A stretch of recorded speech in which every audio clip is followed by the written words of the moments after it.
дар шаҳри бохтар бахшида ба рӯзи ҷавонони тоҷикистон чорабиниҳои гуногуни варзишӣ ба нақша гирифта шуда барои амалӣ намудани он оммаи мардум ҷалб гардиданд. бахусус ҷиҳати иштирок дар дави миллӣ роҳбарони ташкилоту муассисаҳои шаҳрию вилоятӣ, намояндагони касбу кори гуногун, донишҷӯён, хонандагон ва дӯстдорони варзиши сабук новобаста аз сину сол дар майдони парчами давлатӣ ҷамъ омаданд. роҳбарияти вилояти Хатлон назди ҳозирин суханронӣ намуда варзишро барои муаррифии миллат, пешгирӣ аз амалҳои ношоиста ва тандурустӣ муҳим арзёбӣ дошт ва зимнан афзуд ки дар ҳудуди вилояти Хатлон барои оммавигардонии варзиш имкониятҳо фароҳам аст. дар чорабинии имрӯза шаҳрвандон аз ниҳодҳои давлативу ҷамъиятӣ фаъолона иштирок намуда ҳамраҳии худро дар баробари дигар шаҳрвандони сайёра барои ташаккули тарзи ҳаёти солим баён доштанд.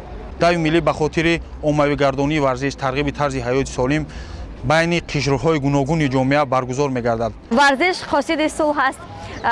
бояд ки ҳар яке мо ҳама рӯза ба варзиш машғул шавем.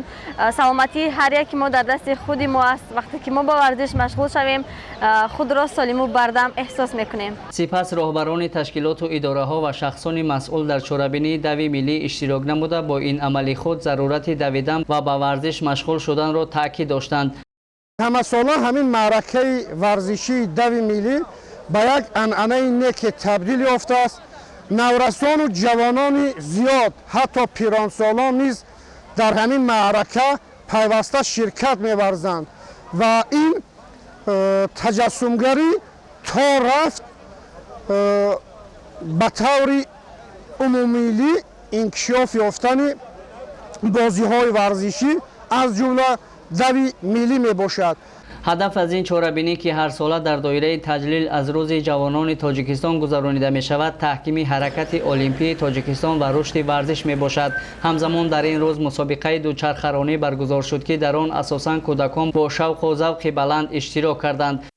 яке аз мақсадҳои асосии баргузории дави миллӣ ин агар дар рӯҳияи варзишдӯстӣ тарбия намудани ҷонон бошад, мақсади дигари баргузории дави миллӣ ин солимигардонии ҷомеа ба шумор меравад. ҳамин гуна дави миллӣ вобаста ба гурӯҳҳо аз рӯи сину сол дар масофаҳои муайян ҷараён гирифт ки иштироки беш аз 4000 нафар завқмандон дар он аз таваҷҷӯҳи ҳама қишрҳои ҷомеа ба варзиш дарак медод. зеро давидан яке аз намудҳои асосии варзиши сабук ба ҳисоб рафта, касоне ки ба он машғул мешаванд чусту чолок, ҷасуру моҳир ва тавоно мегарданд.